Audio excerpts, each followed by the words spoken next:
Capítulo 3. El cumplimiento del tiempo.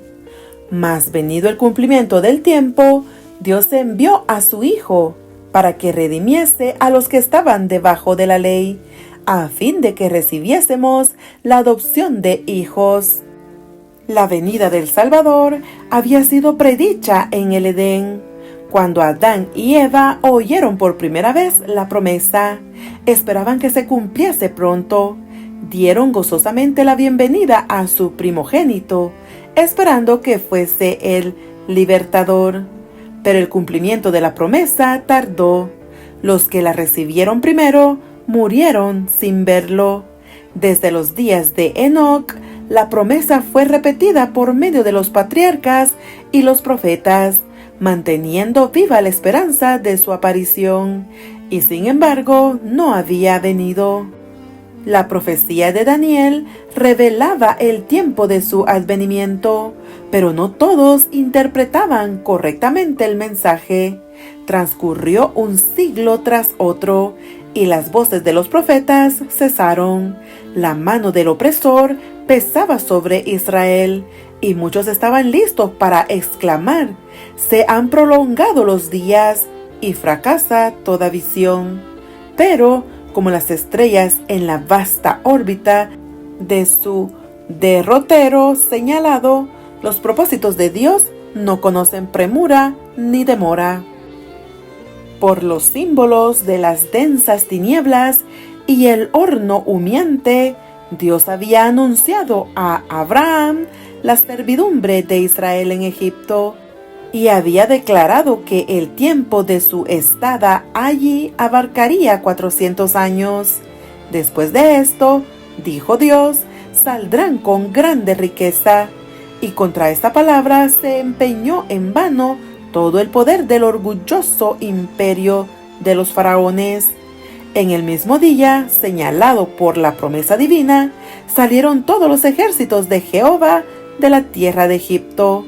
Así también fue determinada en el concilio celestial la hora en que Cristo había de venir, y cuando el gran reloj del tiempo marcó aquella hora, Jesús nació en Belén. Mas venido el cumplimiento del tiempo, Dios envió a su Hijo. La providencia había dirigido los movimientos de las naciones, así como el flujo y reflujo de impulsos e influencias de origen humano, a tal punto que el mundo estaba maduro para la llegada del libertador. Las naciones estaban unidas bajo un mismo gobierno. Un idioma se hablaba extensamente y era reconocido por doquiera como la lengua literaria. De todos los países, los judíos dispersos acudían a Jerusalén para asistir a las fiestas anuales, y al volver a donde residían, podían difundir por el mundo las nuevas de la llegada del Mesías. En aquel entonces, los sistemas paganos estaban perdiendo su poder sobre la gente. Los hombres se hallaban cansados de ceremonias y fábulas. Deseaban con vehemencia una religión que dejase satisfecho el corazón. Aunque la luz de la verdad parecía haberse apartado de los hombres, había almas que buscaban la luz, llenas de perplejidad y tristeza. Anhelaban conocer al Dios vivo, a fin de tener cierta seguridad de una vida allende la tumba. Al apartarse los judíos de Dios, la fe se había empañado y la esperanza casi había dejado de iluminar lo futuro. Las palabras de los profetas no eran comprendidas. Para las muchedumbres, la muerte era un horrendo misterio. Más allá, todo era incertidumbre y lobreguez. No era solo el lamento de las madres de Belén, sino el clamor del inmenso corazón de la humanidad, en que llegó hasta el profeta a través de los siglos, la voz oída en Ramá, grande lamentación, lloro y gemido. Raquel, que llora a sus hijos, y no quiso ser consolada, porque perecieron. Los hombres moraban sin consuelo en región y sombra de muerte. Con ansia en los ojos esperaban la llegada del libertador, cuando se dispensarían las tinieblas y se aclararía el misterio de lo futuro. Hubo, fuera de la nación judía, hombres que predijeron el aparecimiento de un instructor divino. Eran hombres que buscaban la verdad y a quienes se les había impartido el espíritu de la inspiración. Tales maestros se habían levantado uno tras otro como estrellas en un firmamento oscuro, y sus palabras proféticas habían encendido esperanzas en el corazón de millares de gentiles. Desde hacía varios siglos, las escrituras estaban traducidas al griego, idioma extensamente difundido por todo el Imperio Romano. Los judíos se hallaban dispersos en todas partes, y su espera del Mesías era compartida hasta cierto punto por los gentiles. Entre aquellos a quienes los judíos llamaban gentiles, había hombres que entendían mejor que los maestros de Israel las profecías bíblicas concernientes a la venida del Mesías. Algunos le esperaban como libertador del pecado. Los filósofos se esforzaban por estudiar el misterio de la economía hebraica, pero el fanatismo de los judíos estorbaba la difusión de la luz. Resueltos a mantenerse separados de las otras naciones, no estaban dispuestos a impartirles el conocimiento que aún poseían acerca de los servicios simbólicos. Debía venir el verdadero intérprete, aquel que fuera prefigurado por todos los símbolos. Debía explicar su significado. Dios había hablado al mundo por medio de la naturaleza, las figuras, los símbolos, los patriarcas y los profetas. Las lecciones debían ser dadas a la humanidad en su propio lenguaje. El mensajero del pacto debía hablar. Su voz debía oírse en su propio templo. Cristo debía venir para pronunciar palabras que pudiesen comprenderse clara y distintamente. Él, el autor de la verdad, debía separar la verdad del tamo de las declaraciones humanas que habían anulado su efecto.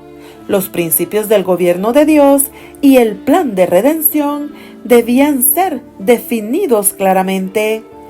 Las lecciones del Antiguo Testamento debían ser presentadas plenamente a los hombres.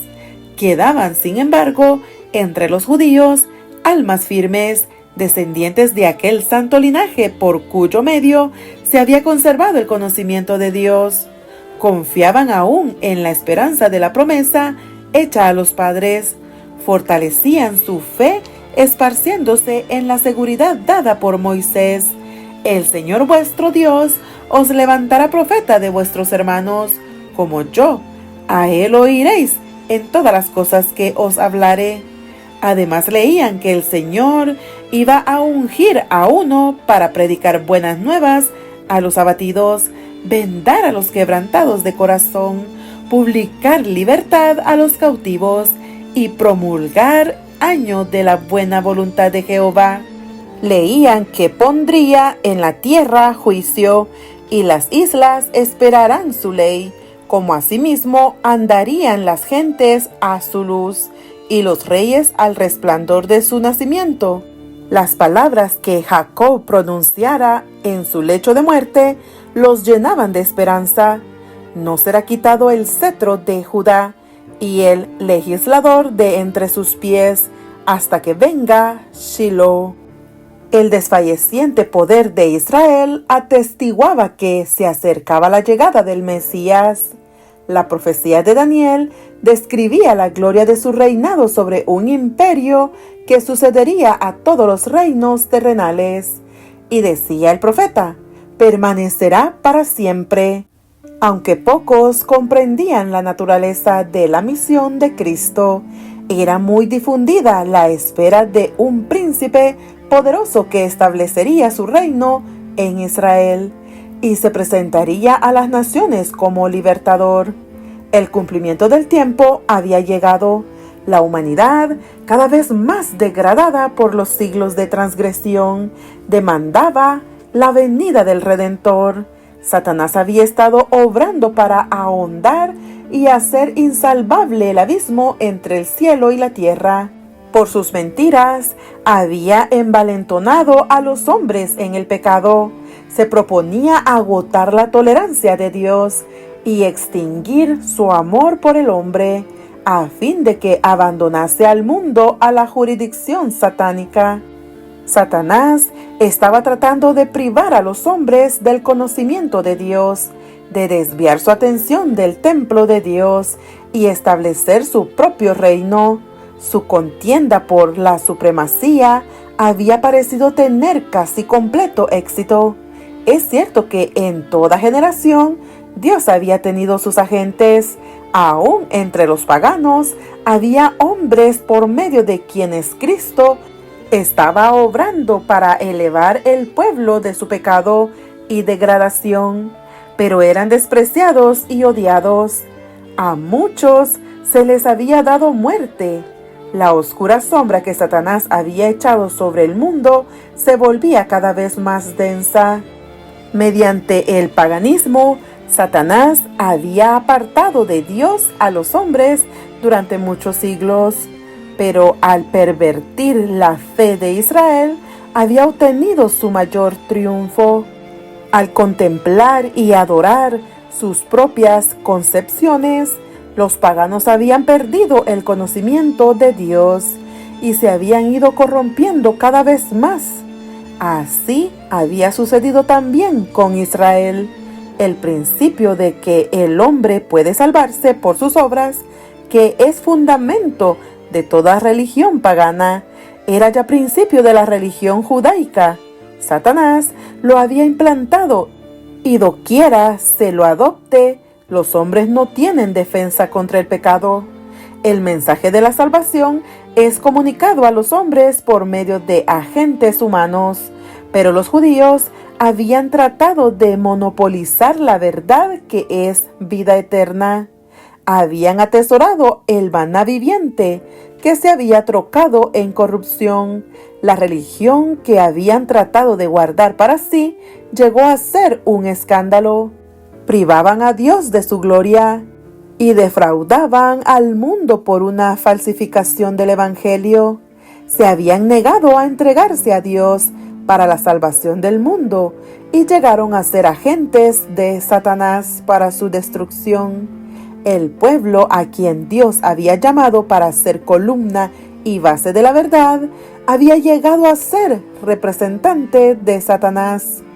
Hacía la obra que éste deseaba que hiciese y seguía una conducta que representaba falsamente el carácter de Dios y le hacía considerar por el mundo como un tirano.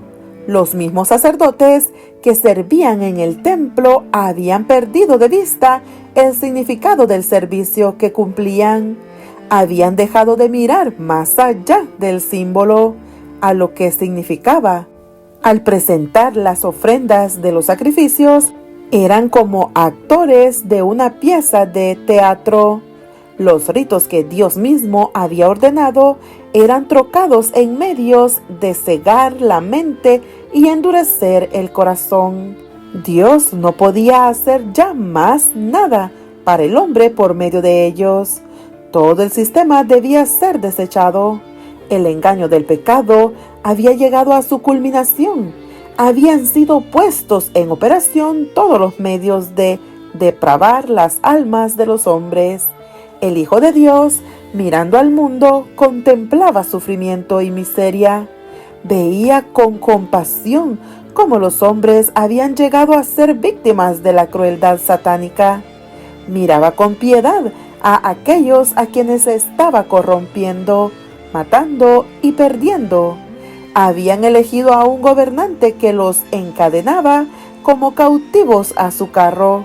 Aturdidos y engañados, avanzaban en lóbregas procesión hacia la ruina eterna, hacia la muerte en la cual no hay esperanza de vida, hacia la noche que no ha de tener mañana. Los agentes satánicos estaban incorporados con los hombres. Los cuerpos de los seres humanos, hechos para ser morada de Dios, habían llegado a ser habitación de demonios. Los sentidos, los nervios, las pasiones, los órganos de los hombres eran movidos por agentes sobrenaturales en la complacencia de la concupiscencia más vil. La misma estampa de los demonios estaba grabada en los rostros de los hombres, que reflejaban la expresión de las legiones del mal que los poseían. Fue lo que contempló el Redentor del mundo. ¡Qué espectáculo para la pureza infinita! El pecado había llegado a ser una ciencia y el vicio era consagrado como parte de la religión. La rebelión había hundido sus raíces en el corazón y la hostilidad del hombre era muy violenta contra el cielo. Se había demostrado ante el universo que, separada de Dios, la humanidad no puede ser elevada. Un nuevo elemento de vida y poder tiene que ser impartido por aquel que hizo el mundo. Con intenso interés, los mundos que no habían caído habían mirado para ver a Jehová levantarse y barrer a los habitantes de la tierra. Y si Dios hubiese hecho esto, Satanás estaba listo para llevar a cabo su plan de asegurarse la obediencia de los seres celestiales. Él había declarado que los principios del gobierno divino hacen imposible el perdón. Si el mundo hubiera sido destruido, habría sostenido que sus acusaciones eran ciertas. Estaba listo para echar la culpa sobre Dios y extender su rebelión a los mundos superiores. Pero en vez de destruir al mundo, Dios envió a su Hijo para salvarlo. Aunque en todo rincón de la providencia enajenada se notaba corrupción y desafío, se proveyó un modo de rescatarla. En el mismo momento de la crisis, cuando Satanás parecía estar a punto de triunfar, el Hijo de Dios vino como embajador de la gracia divina. En toda época y en todo momento, el amor de Dios se había manifestado en favor de la especie caída. A pesar de la perversidad de los hombres, hubo siempre indicios de misericordia. Y llegada la plenitud del tiempo, la divinidad se glorificó derramando sobre el mundo tal efusión de gracia sanadora que no se interrumpiría hasta que se cumpliese el plan de salvación. Satanás se estaba regocijando de que había logrado degradar la imagen de Dios en la humanidad. Entonces vino Jesús a restaurar en el hombre la imagen de su Hacedor. Nadie, excepto Cristo, puede amoldar de nuevo el carácter que ha sido arruinado por el pecado. Él vino para expulsar a los demonios que habían dominado la voluntad. Vino para levantarnos del polvo, para rehacer, según el modelo divino, el carácter que había sido mancillado, para hermosearlo con su propia gloria. Dale like y suscríbete. Que Dios te bendiga.